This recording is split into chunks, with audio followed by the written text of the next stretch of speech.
Hi, I'm Dan Kimball with the Morgantown Area Chamber of Commerce, and we're pleased today to be hosting the 2015 candidates for City Council election here in Morgantown.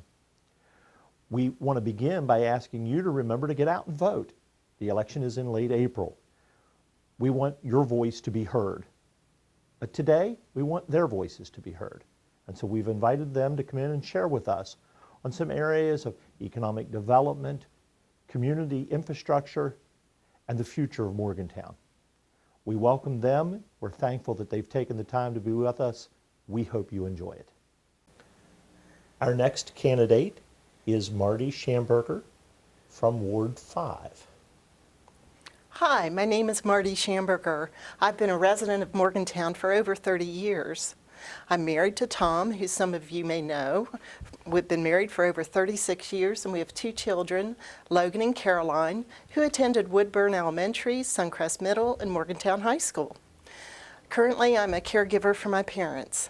Previously, I was employed at St. John University Parish and also at West Virginia University. I'm completing my 3rd term on Morgantown City Council from the 5th Ward, and I'm currently the Deputy Mayor. My civic experience includes I serve on the Community Coalition on Homelessness, Woodburn Redevelopment Commission, the Board of Directors for the Morgantown Board of Parks and Recreation, Metropolitan Theater Commission, Metropolitan Planning Organization. I'm also the co-chair of the WVU and Greater Morgantown Safe Communities Initiative. I'm a member of the Woodburn Neighborhood Association, past chair of the Morgantown Planning Commission. I'm a life member of the Service League of Morgantown, which runs the Old Stone House. I'm also a life member of the Auxiliary of Mon General Hospital and a proud past member of the Morgantown High School Band Boosters, as well as past treasurer of the Suncrest Middle School Band. A few of the accomplishments while on council have been I voted for the passage of the Indoor Clean Air Ordinance, resulting in a countywide smoking ban.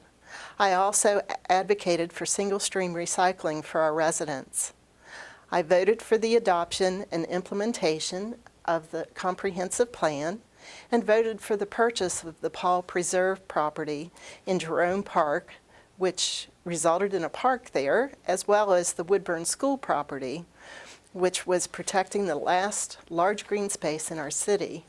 I supported the funding of 2 police officers to patrol our downtown and 1 street department employee to maintain our downtown cleanliness. I supported an ordinance to ban non-discrimination in housing and jobs based on sexual orientation. I supported the large truck ban through our downtown and also the study of alternative routes for trucks around our town. I supported home rule so local issues could be addressed by local officials. I supported a minimal investment in the city to save our airport. Most of these accomplishments are responses to our residents' quality of life concerns, which make our town the best hometown. I'm running unopposed as a candidate from the 5th Ward, and I ask for your vote on April 28th. Of the 8 objectives under the city's transportation policy, which 3 do you feel are most important and why? Which responsibilities under those objectives do you favor the most to implement? Thank you. First, I'll begin with Objective 2, reduce the presence of freight trucks within the city limits. The objective to reduce the presence of freight trucks within the city limits, more specifically downtown, has been a response to citizens' requests over the years. City Council heard requests from neighborhoods which are affected by the safety, noise, and pollution created by trucks coming up Route 7 and through downtown, as well as from business owners and consumers. We of Council have a right to regulate traffic, and we pass the ordinance accordingly. The MPO has organized a stakeholder group to come up with recommendations of improvement of an alternative route, which is Greenbag Road, for all the trucks to use, rather than going through our downtown. Objective 6 was also encourage walking by expanding pedestrian networks and improving pedestrian safety and accessibility. I believe that by providing safe sidewalks and pedestrian networks, all residents benefit not only from the health benefits of exercise, but also by helping to reduce the congestion on our roads. Investing in infrastructure also would increase commerce for those who choose not to have a vehicle and give safe routes to those who work and participate in recreation around our city. Morgantown invested in the yield to pedestrians in the middle of High Street. You may have seen those signs, to bring a conscious effort to educate the public on pedestrian safety at designated areas in our downtown. We're also excited about receiving a grant for a pedestrian bridge that will be connecting the Greenmont and South Park area to our downtown. Objective 8, support improvements to transportation services and access to Hart Field. As federal funding for regional airports has been reduced around the country, we have been very fortunate to maintain our airport. Efforts have been made in keeping the conversation regarding our airport with our congressional delegation. Last year, airport funding was saved with a minimal investment by council. If federal funding is available, the expansion of our runway is critical for its viability. Without the expansion of our runway, we will be very limited to the types of aircraft that we can serve as well as the services that we can offer.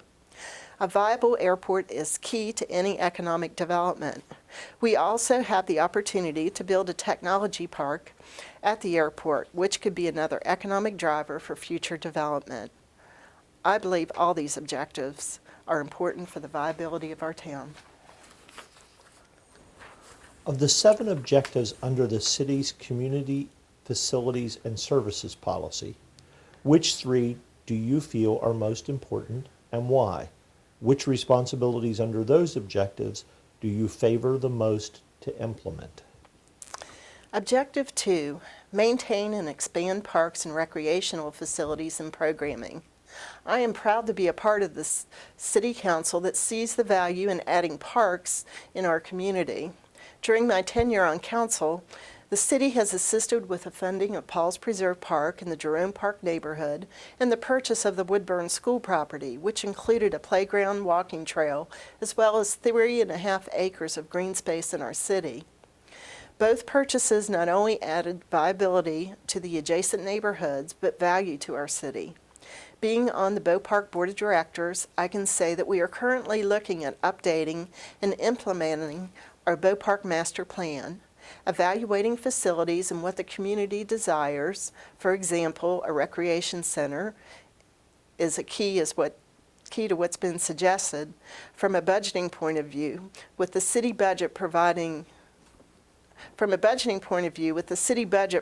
major funding for the Bow Park facilities. I believe that we need to evaluate funding sources for future facilities and programming as well as the cost benefit for the city residents' use. Objective 4, broaden efforts to reduce homelessness. I currently serve on the Community Coalition on Homelessness, which has been developed to help address homelessness in our area. The council hopes to have individuals who are chronically homeless housed by the end of 2013. People who are seen hanging out in our downtown have homes, but not a place to go during the day. We hope to identify a property in our area, which could include a day center, social services, and a cold and hot shelter to serve their needs. The city has invested in having 2 police patrols as well as the deputy sheriffs walking through the downtown to help to deter an undesirable behavior from those just hanging out. Objective 6, continue to improve city services and community engagement. I supported the change in our solid waste program to go to single stream recycling. I believe that it has been a successful program, not only for the convenience of our citizens, but reducing the amount of solid waste going into our landfills. I believe that we need to follow the customer service end of this program to make sure the service provider is providing the services contracted. Participation in neighborhood associations, as well as the Neighborhood Coordinating Council, has increased communications with city officials. We boast 10 neighborhood associations, with the birth of the first ward association this year.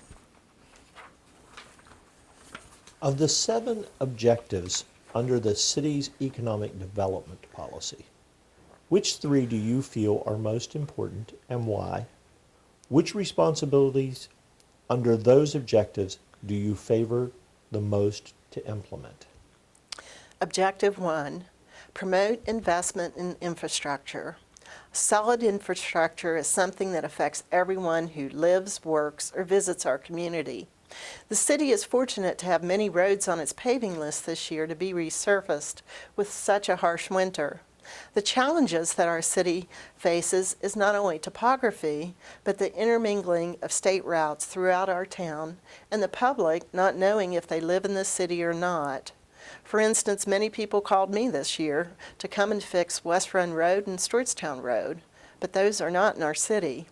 We also need to continue to develop a sidewalk program which encourages safety, accessibility, and connectivity across the city. I believe that we need to evaluate a funding source to keep up with the infrastructure.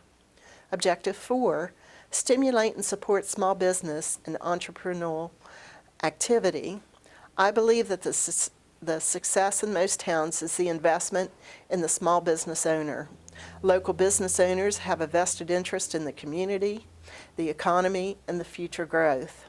We should be providing office and incubation space to those new small businesses that have potential growth and skilled workers to stay in our city. I believe that the city should develop a tax incentive program to help with new businesses. Objective 5, provide desirable locations for business expansion. Our city has many desirable locations for business expansion. I have witnessed the expansion on Lower High Street, the Wharf District, the Saberton area, and Patterson Drive. With the access road at the airport heading towards completion, the development of a high-tech park at the airport is a possibility. Also, with the cleaning up and promotion of our riverfront with the Rivertown program, the opportunity of economic development from rail trail use opens up another venue for business opportunity.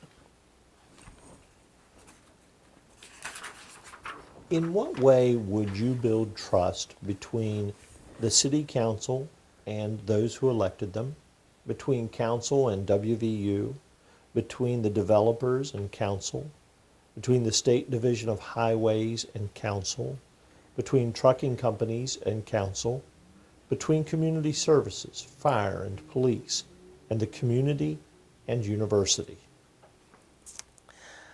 I believe that building trust involves listening and having an open dialogue. Residents have this opportunity through the establishment of our neighborhood associations and use of our request partner programs to report issues and for follow-up by the city. Information involving council contact information is also available to the public and is also on our website. The city currently has a town and gown relationship with WVU. As big projects are being constructed, WVU did come to the city and share their building models. Having served as a former WVU Staff Council President and being on the President's Cabinet, I would like to see our city manager a member of that executive team, since actions of the university adversely affect our city. I believe that working with our city administration, dialogue can be initiated with other governmental and city departments and developers.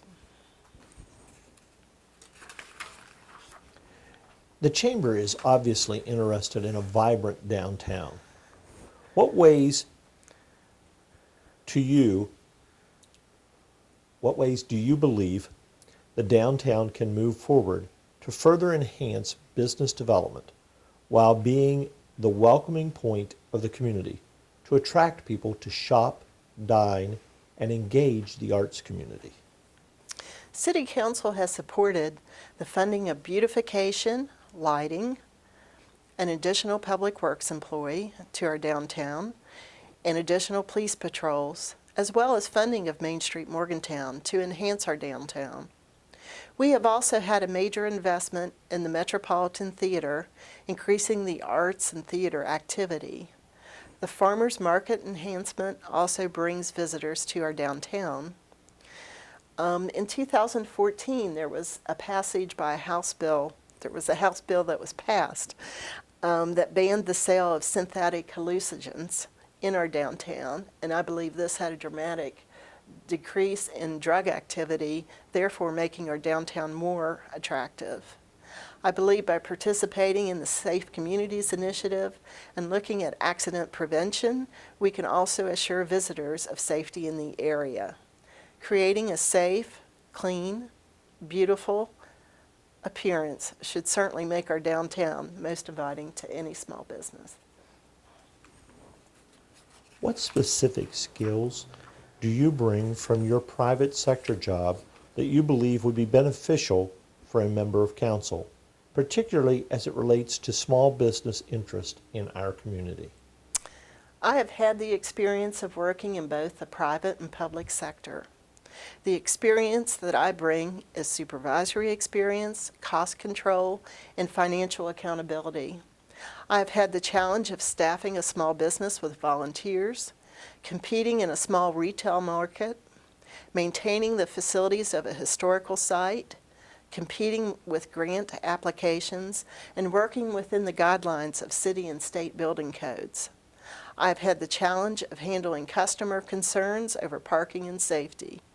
I can appreciate the challenges and concerns a small business owner has who operates in the downtown.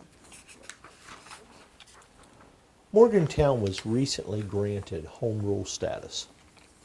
How would you utilize the powers of home rule to improve our community? In particular, would you use the taxing power? And if so, what would you use the funding to address? In the application for home rule, Morgantown was approved to act on intergovernmental agreements by resolution and also give the ability to place liens on dilapidated properties without going through the court process. Both of these items help to improve the efficiency of city administration. Adoption of an ordinance to have the removal of upholstered furniture from porches, for example, couches, would certainly improve the safety and quality of life in our neighborhoods. The ability to add additional court fees that would be dedicated to update computer software and equipment in our city court, as well as the ability to implement a tax up to 1% on our sales. Both of these items are important for the city for sustainability reasons. I would carefully evaluate the taxing power under home rule as to how much tax and how it should be used. The city is in the process to see what city residents feel are the greatest needs and services. Some of the ideas I would consider using a percentage of the tax for payment of the underfunded police pensions and/or recreation. At this time, I would just like to say thank you for this opportunity. I am Marti Shamberger from the 5th Ward. I'm running unopposed, but I would certainly appreciate your vote for City Council on April 28th. Thank you for being with us today. Thank you.